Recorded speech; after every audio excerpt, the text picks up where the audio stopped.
I think they're growing in belief here, the Greek side, and who knows what a try would do for them in this game. They are certainly not giving up as they're going to kick in behind. Big chance here. This is going to be it. A moment of history. Sinteni Takamo with the first ever Greek try in a World Cup. They are going to chip over the top here, and Mujoz is going to catch it. There is a moment of brilliance. He's going in and out. Oh my word! What a try! Try of the tournament so far. Nick Mujoz points to the badge on his shirt. That was outstanding from Greece. Hello, awesome listeners. Just before we get into the first ever interview edition of Everything Rugby League, the podcast, with Stuart McLennan talking all things Greek Rugby League, I just want to help spread some of the awesome news that broke shortly after the recording of this. That being that the Greek Rugby League Federation will travel to Las Vegas to take on America on the same weekend as the NRL's Las Vegas extravaganza. So well done to everyone involved with that. And now on to the interview. Ladies and gentlemen, welcome to a special edition of Everything Rugby League, the podcast. I have Stuart McLennan with me to talk everything Greek Rugby League. So Stuart is not only a great coach, but a gifted writer whose work you can read regularly on the Everything Rugby League website. Stuart, welcome to the podcast, and tell our listeners a bit about yourself. Cheers. Thanks, Keith. Yeah, I'm a guy who has always loved the sport of rugby league. For my sins, I was a Balmain / West Tigers supporter growing up.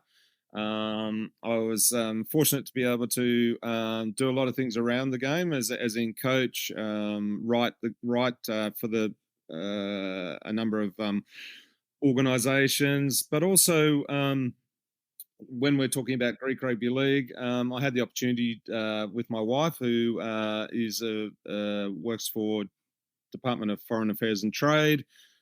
She got a posting in Greece, and I was able to go there, and that's how my sort of Greek Rugby League story started. So yeah, that's it very much in a nutshell. But yeah, love the game, and love the involvement with Greece, and love to be coaching and writing about the game. Yeah, I was actually going to ask how a man with the name Stuart McLennan came to be coaching domestic rugby league in Greece, but that explains it, the DFAT link there. Yeah.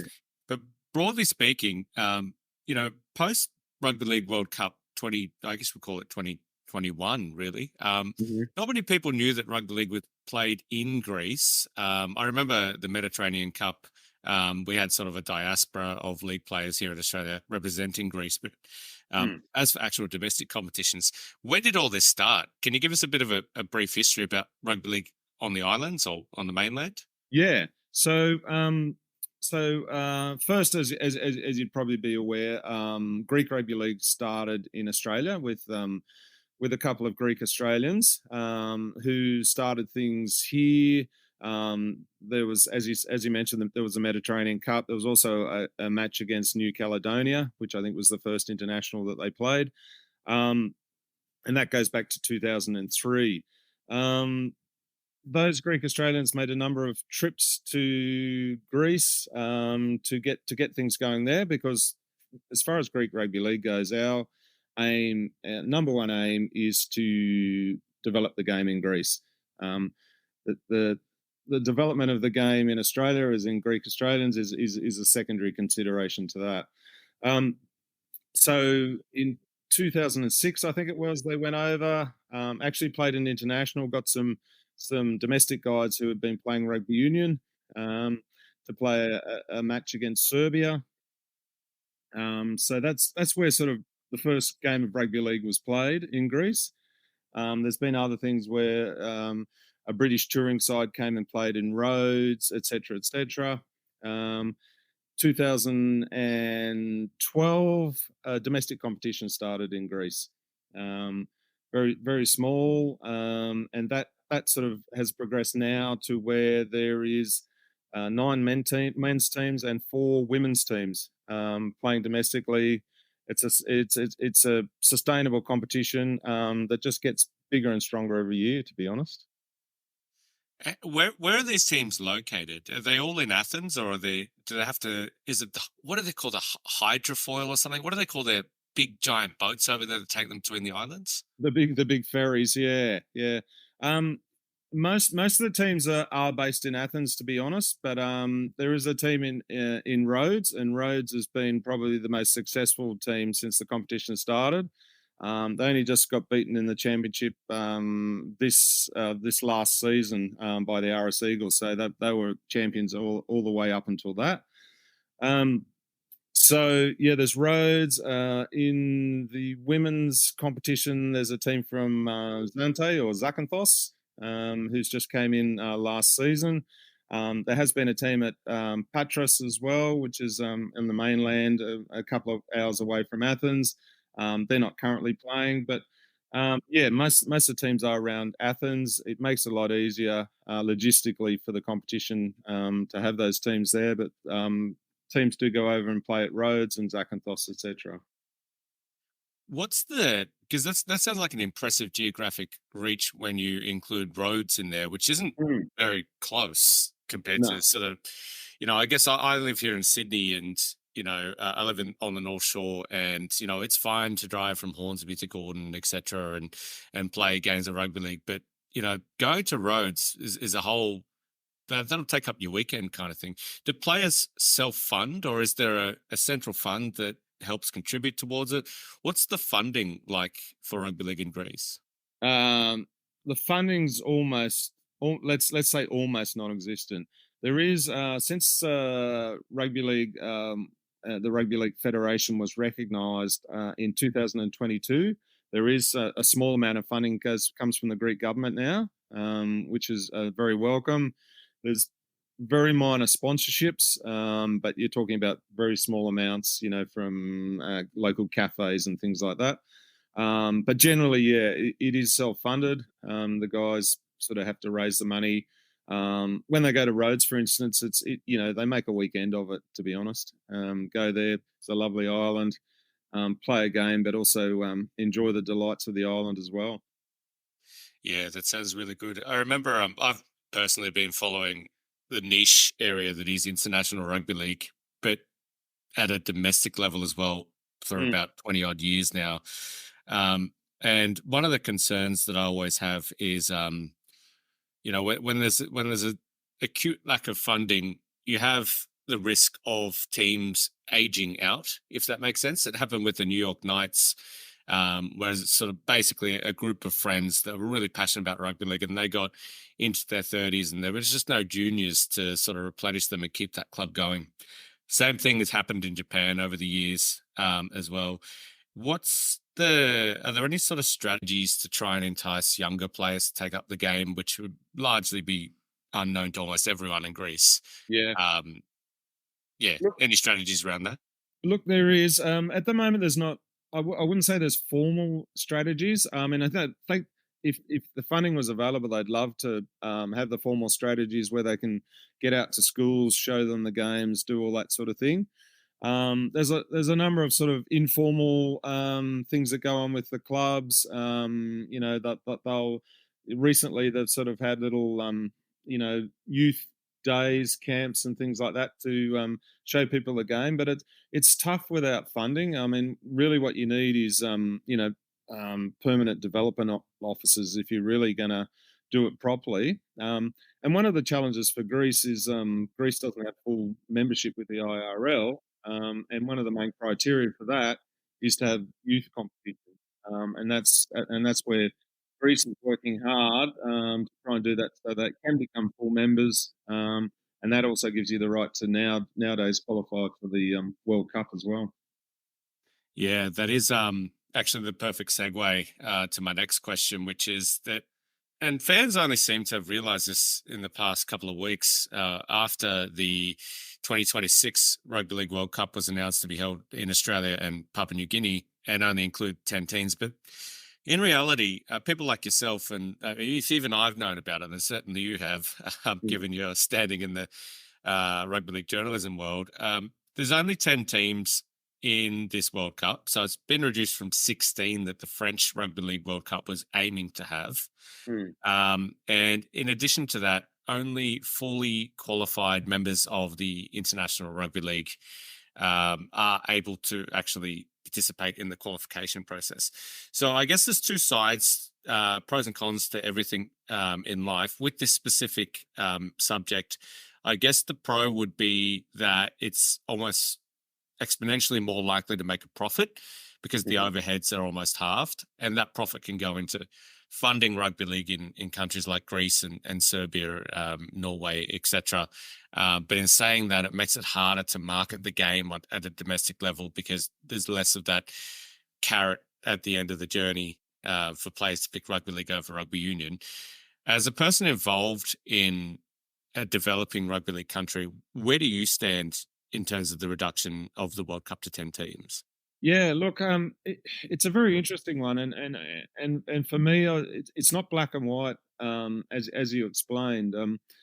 I was fortunate enough to be the media manager for Greece during the World Cup. I saw what it brought to the Greek rugby league community, both in Australia and particularly in Greece. I mean, we took 8 domestic players over to Greece, over to the World Cup, and that was just absolutely huge. To see guys that are playing in a domestic competition in Greece coming up against France, Samoa, and England, despite the fact that the score lines, particularly with Samoa and England, were blown out, was amazing, and it's something that you want for the guys that are playing, particularly in the Greek domestic rugby league, to have that carrot there. But I can see, I mean, the last World Cup didn't make money; it lost money. There was a lot of money poured in by the government. We saw the French World Cup pulling out because the government said, "Well, we're just not able to fund it." So, reducing teams and playing here in Australia gives it obviously a lot more chance of making money. I'm still not sure whether that, even if they do make money, that money will carry over to a country like Greece. I'm not sure. Um, Being not full members, you're not privileged to have the sort of funding that full members have. So, one of the motivations to get full membership is also to receive some funding from the International Rugby League as well. So yeah, it's a difficult one. My heart says, I'd love to see Greece back in there, but my head's saying, well, I can understand the economics of it.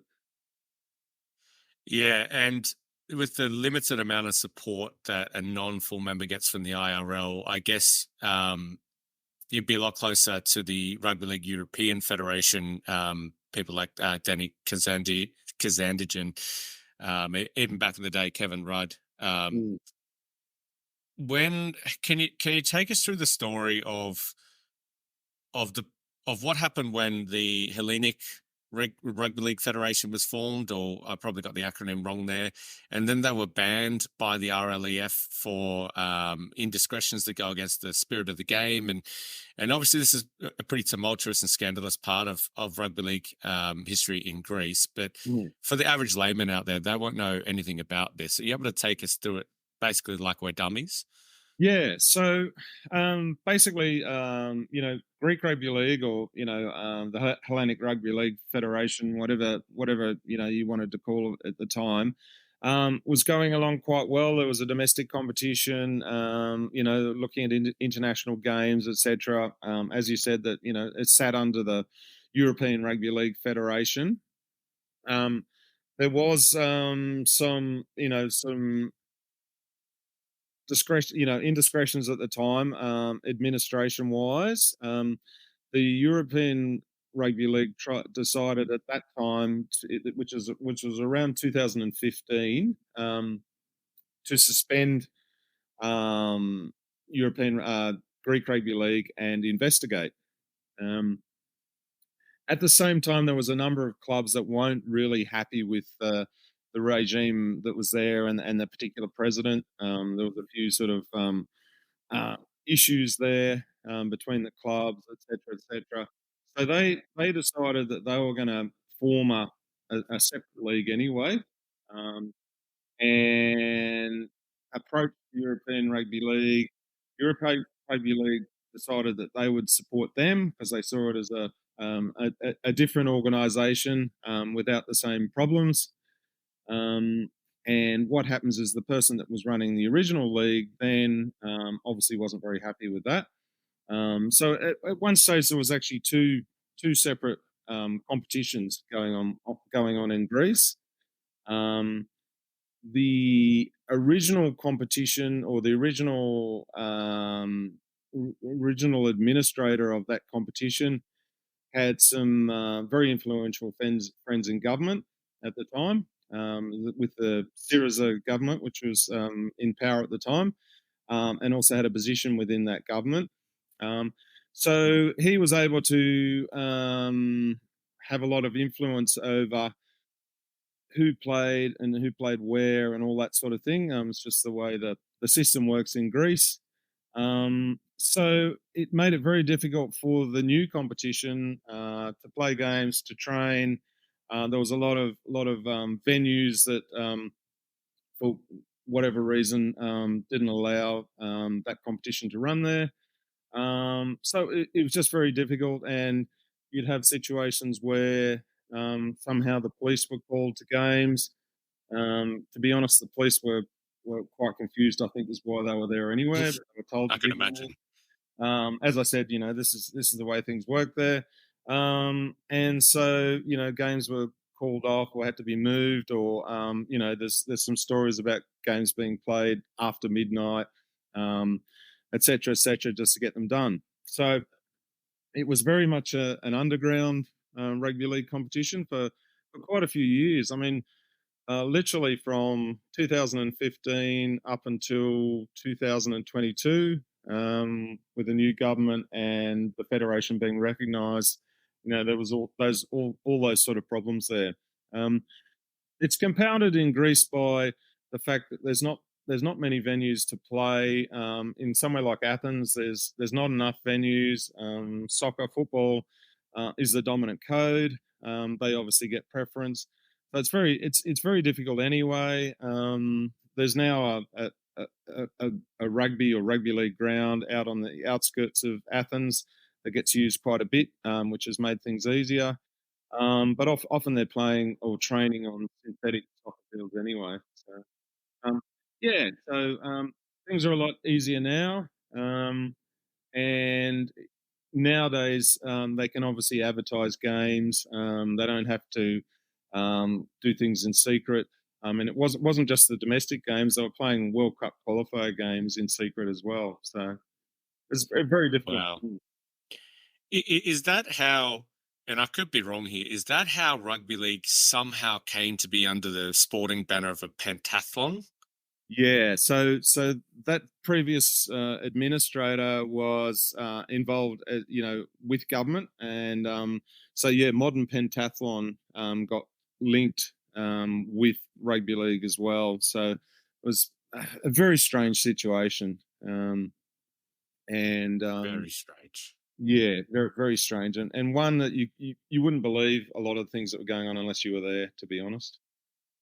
Yeah, so that affected the Rugby League World Cup qualifiers, and in one of the most heartwarming sort of moments of the Rugby League World Cup qualifiers, we saw Greece make it through to the World Cup, originally due to be staged in 2020, I believe. And that was 21, yeah. 2021, sorry. Yeah. And that was postponed by 12 months. Mm. Now, when things like that happen, and obviously we don't experience a pandemic very often, but when things are postponed, it usually has more of a detrimental effect on countries with lower funding or more amateur participants than it does the professional ones that can sort of just change around their finances. I know Brazil really struggled with their women's team because they qualified, and the Women's Rugby Union World Cup is on in the year after, and sort of there's such crossover of players there that they lost a lot of the players that helped them sort of qualify in the first place, albeit there wasn't really a qualification process for the women in that regard. But did Greece really take a hit? Was there any issues with players saying, "Oh, I probably can't play next year"? This, that, and the other. Look, I don't think there was actually. I think there was there was some domestic players that sort of, I suppose they said, well, I'm going to have to hold on for another year. The ones that thought they would probably get chosen, so they did stay on for another year. As far as domestically, it actually gave Greece a chance to lobby the government, and there was a couple of ambassadors, the Australian ambassador and the UK ambassador, did a lot of work to help the federation get recognised in Greece, and that only happened in 2022, I think, in around July, August in 2022. So that actually gave Greece, the Greek Rugby League Federation, a chance to get some momentum there and say, look, we're playing in a World Cup. This is just silly. We need to be recognised, etc., etc. I think it helped that, and I think the players generally, were patient, and sort of, and I don't know if you remember, but there was a lot of Australian-based players that were a bit, about the whole COVID thing. They weren't sure if they really wanted to go, etc., etc., and so by 2022, that had all disappeared. Yeah, fair enough. It was pretty bad down here, particularly in Victoria, in terms of lockdowns and everything. There Yeah. must have been at some stage a temptation for you to lean on your wife's connections and have the Australian government talk to the Greek government when shit hit the fan and league was made illegal. This is how the French World Cup came about in the first place. Yeah. Was that Yeah. Look, any temptation there? yeah, there was a temptation, but I sort of made a rule earlier on. I'll keep my, what I'm doing outside of, what's happening at the embassy. I'll keep that separate. But look, the Australian government, the Australian embassy in Greece has always been supportive of rugby league in Greece, because obviously there is an Australian element there. And the Australian ambassador, after I left, had a big role in actually, getting the recognition. So that was good. Yeah, that's really good to hear. Mm. Obviously, Greece does play internationals Yep. in Europe using domestic players. So it's not just sort of one of those teams that only play around sort of World Cup time and Mm. stacked with heritage players, despite the size of the Greek diaspora in Australia. Yeah. What are some of the countries that Greece has the strongest relationships with? Definitely, I'd say Serbia is number one. For a couple of reasons. I think, what Serbia, particularly, a couple of years ago, what Serbia's done domestically, is something to look up to for the European, the European countries. If we take France out, UK, etc., but the European countries that are really aspiring to do something. I think Serbia is a great example, and they've also been a good ally for us. And we played. I'd say, I haven't counted them, but I'd say Greece has probably played more internationals against Serbia than any other team. And I think the first one was actually 2006, so it goes back that far. And a number of those. I mean, Serbia has well, it, it's a domestic based team, so it's often a good opportunity for the Greek domestic guys to put in basically a domestic team to play Serbia, where you've got two teams just fielding domestic players. Yeah, I've been following Serbia for a while now, and I'm Yeah. inclined to agree, albeit off less of a knowledge base than yourself. And I know that in a sort of relatively unique partnership, they have very strong relationships with the giant football clubs. I think there's Yes. a Red Star Belgrade in there and a Dortmund or Dortmund, I Dortmund, should say. yeah. Dortmund, yeah. Yeah, they do. And Partizan is the other. Artisan, yeah. Yeah, football one. Yeah, they do, and it's something that's been looked into in Greece. And we do have came on in the last couple of years a team from Ajax, which is a strong soccer team in Greece. So they're playing rugby league in the domestic competition and actually doing very well at the moment. Yeah. Have you heard? Have you guys been approached or even participated in is it the European 13s or Balkan 13s? Perhaps I'm mixing up my competitions here, but there's effort to get a rival competition off the ground that wasn't actually through the RLEF. Do you know anything about that? I do know something about it. I actually wrote an article asking a lot of questions about that. Look, we were, and there was a club that was at one stage possibly interested. It certainly wasn't sanctioned by the rugby league, the Greek rugby league. I think the preference is is to always work with the European Rugby League Federation. That's not to say that they might not enter a competition but as long as it's approved by that federation, because I mean the European Federation don't have a lot of money, but they do provide a lot of support, and whether it be particularly on the technical areas of coaching and officials and match officials and things like that. They've done a lot of education work.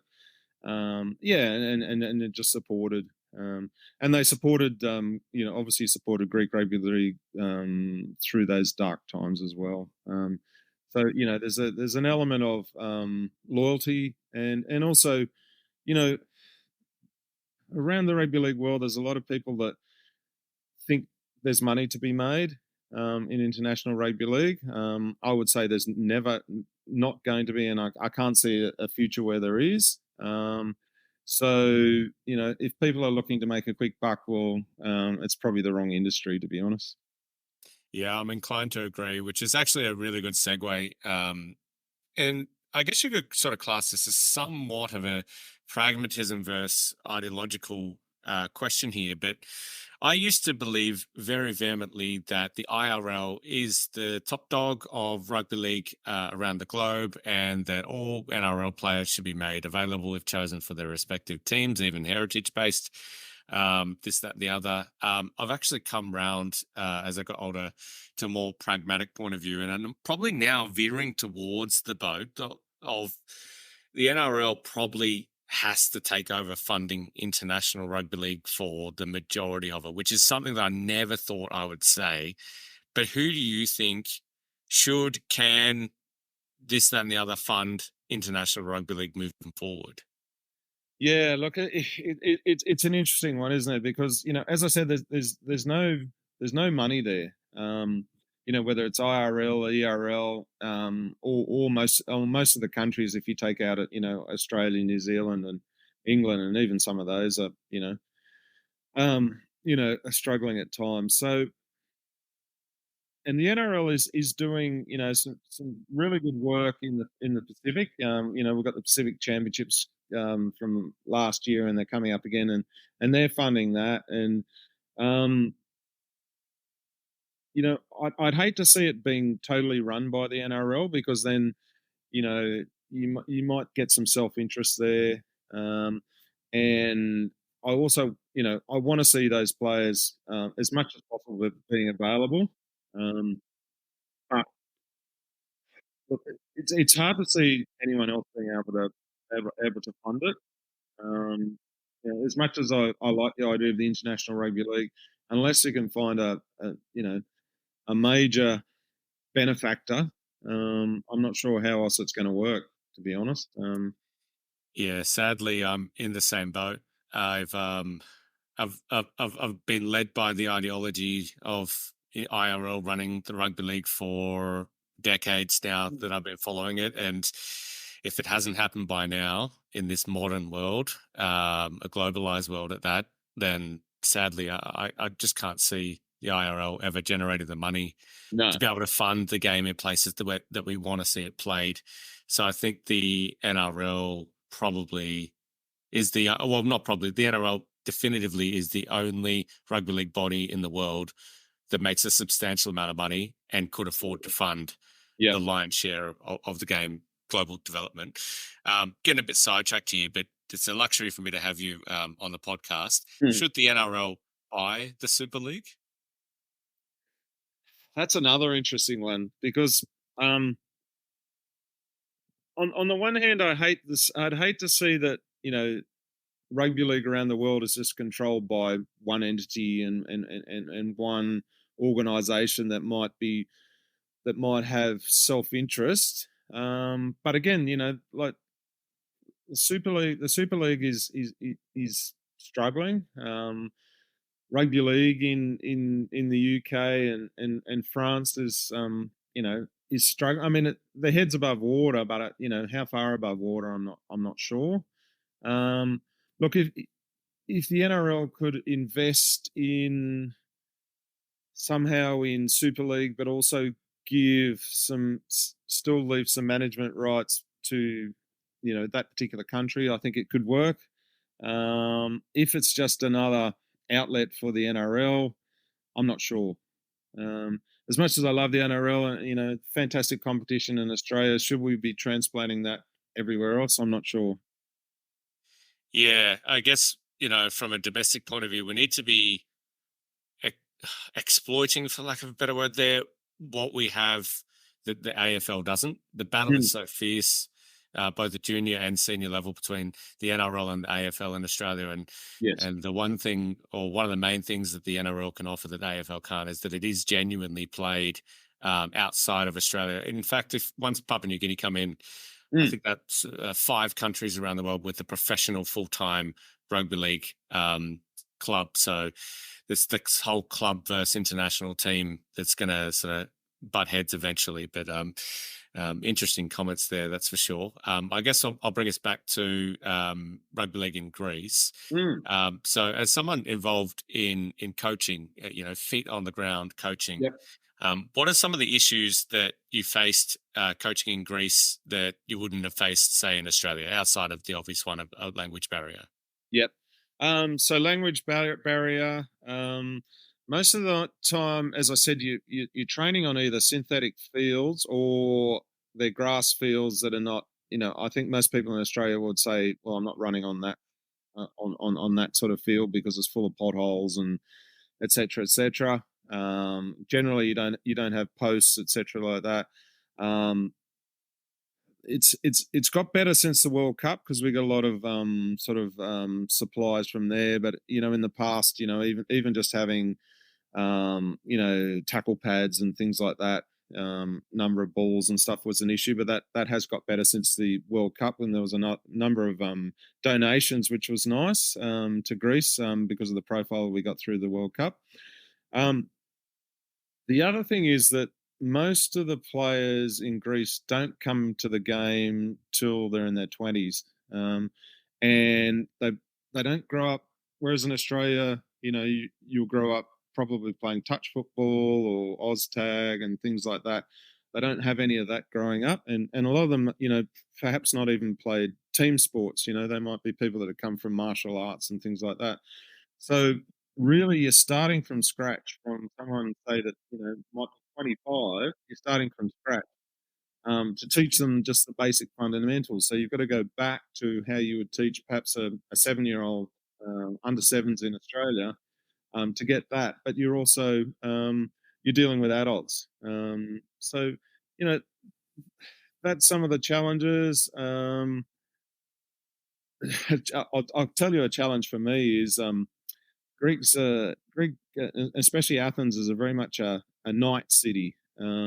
So people stay up very, very, very late. So sometimes we wouldn't start training till 9:30 at night, or and you'd be finished. I'll be fed by that time these days. Yeah, well, that was me too. At 11:30, and then when you finish training, they say, "Oh, well, we're going to go and have something to eat and drink after that." And it's just like, no, I've got to go home to sleep. That's just a different, different cultures. And I think it's important when you are coaching to understand the cultures and what's important to them, and how what might motivate people. The motivation might be very different in Greece. It's very community based there. The whole rugby league community is very together.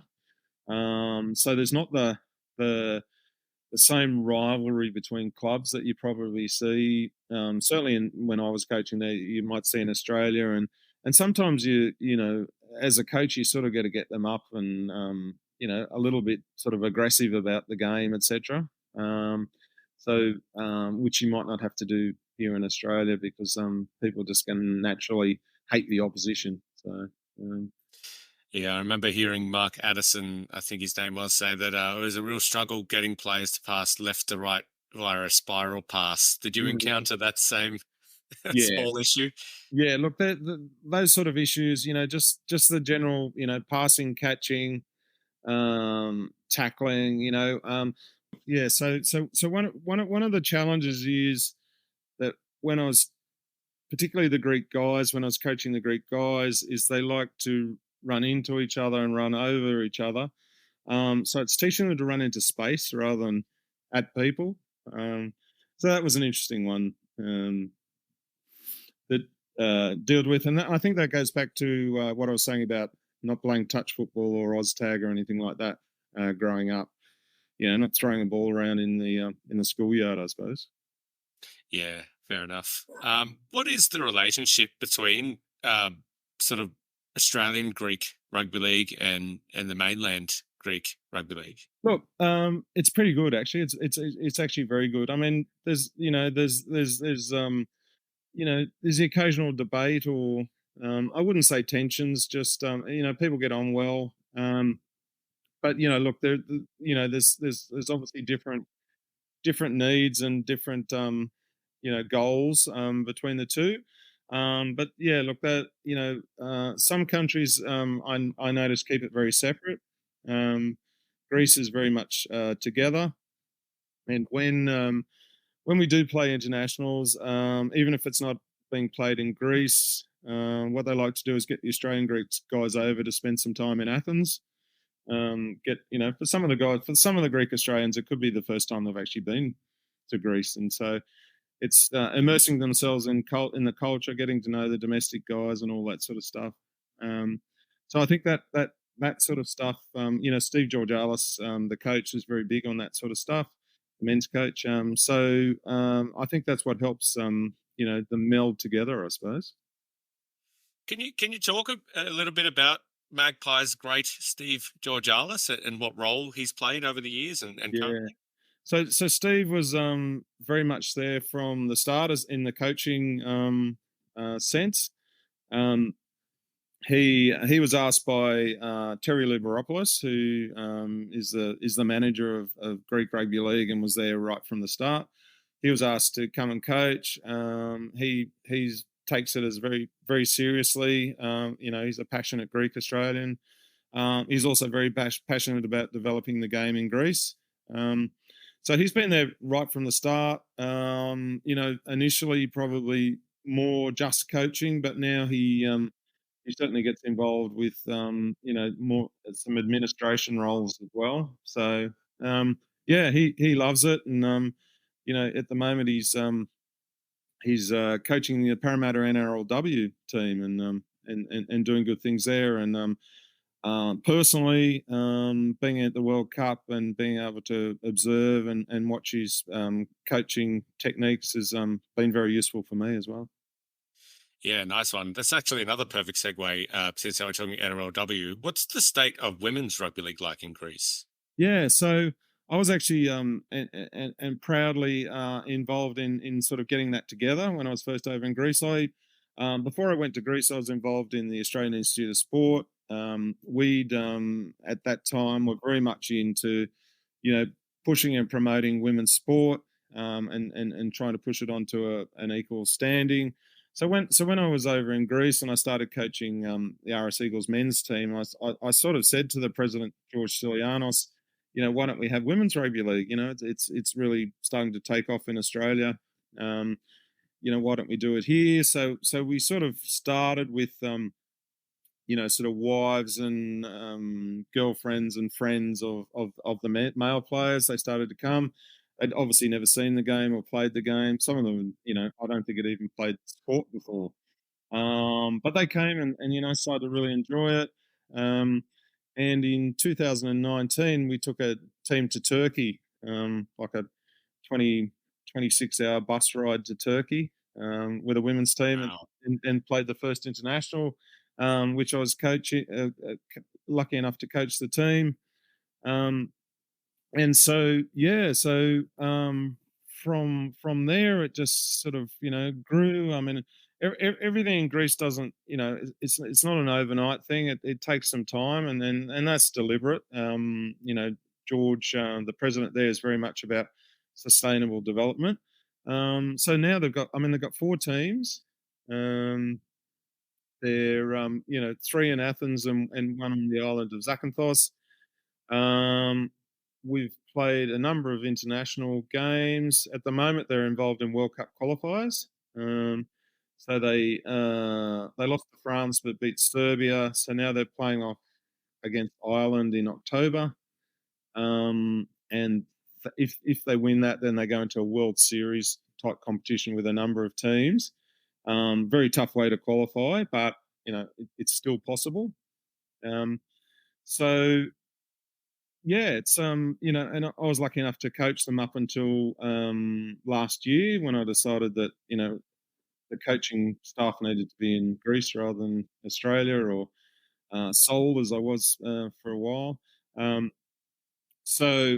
they're in capable hands there in Greece, and we're also involved in trying to get some Australian Greek girls together again. We've had a little sojourns with that, but we're trying to get that happening again and play. We'll play in the Harmony Nines in October in Albion Park, so that we have like the men's, where you have a core of Greek Australians mixed in with the domestic players. But the difference with the women's game is it was actually started in Greece rather than in Australia. It was the other way around with the men. So, but in the end, we sort of want to have the same formula. So anyone with a Greek father or grandfather that is playing and registered with a club, we'd love to hear from you. Wow, that actually sounds really, really promising, which is fantastic to hear, because we know here in Australia how much women's sport is sort of at the front of the psyche of all sports fans now, with the Matildas and obviously our Golden Girls in the pool. So really, really good to hear that area of the sport is really flourishing as well, albeit with a long way to go. Final couple of questions, though. Yeah. One of the richest men involved with rugby league is Nick Politis. Has he played a part at all in Greek rugby league? He has. Look, he keeps it very low key. I don't know if you noticed on the World Cup, our World Cup jerseys, there was a Kythera sponsor, which is Nick Politis's island, his heritage island.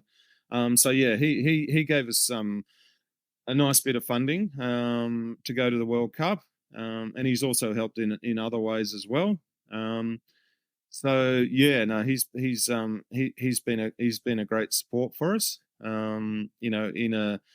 In an environment where it's tough to get sponsorship and support for international rugby league. It's interesting. He has actually funded a USA team to go to the under 19s European Championships recently as well, because he's starting I think it's the LA Roosters club over there.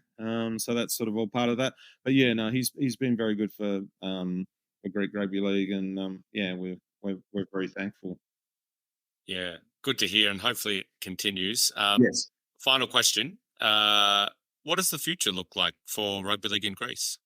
Look, I think the future looks good. I think there's some challenges, and we've talked about it. I think it's getting the youth through. A lot of the players, and particularly the players that played in the World Cup, are coming to the end of their careers. So we need to get some newer players through. There's a pretty good there's a working relationship with rugby union in Greece, where players will often play both, and there's even some clubs that play both. So hopefully that continues, because we need to inject some more young people into the game. But other than that, look, the competition, I watched videos of the women's and men's competition. The quality of the competition gets better each year.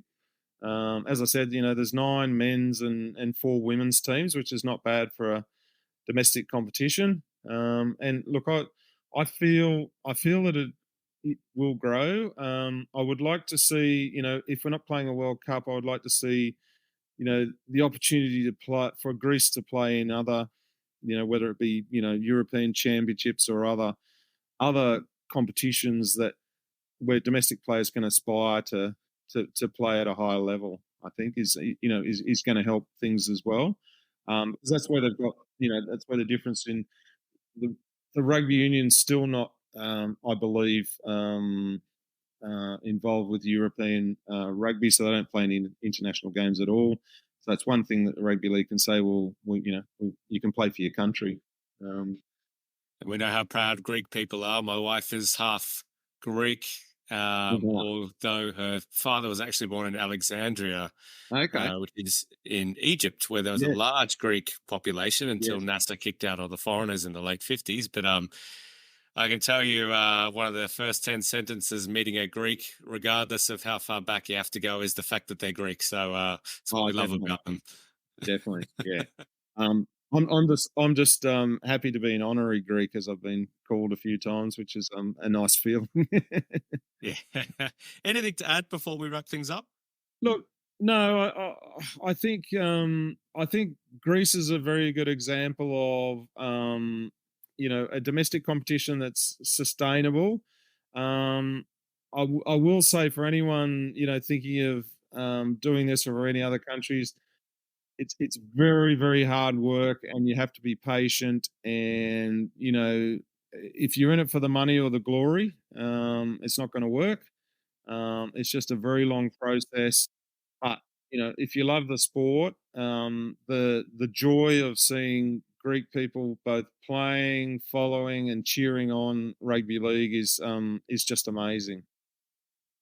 Yeah, well said. And on behalf of all rugby league fans, thank you for your effort and your work done in Greece, because it's easy for me to sit here and host a podcast every week, or even, I'm sure it's easier to sit sort of behind a desk and write articles, which you're also fabulous about. But it's a completely different story to get out there and, hold carnivals, not knowing who's going to show up, not worrying about the weather, this, that, and the other. So it's you guys are the heroes of the game for everyone. Not to make you feel a bit awkward there, but thank you on behalf of all rugby league fans, which I think is probably a good place to leave it. So it's been an honour having you on the show, and hopefully we'll have you on again. Thanks for your time, Stuart. Really appreciate it, Keith. Thank you very much.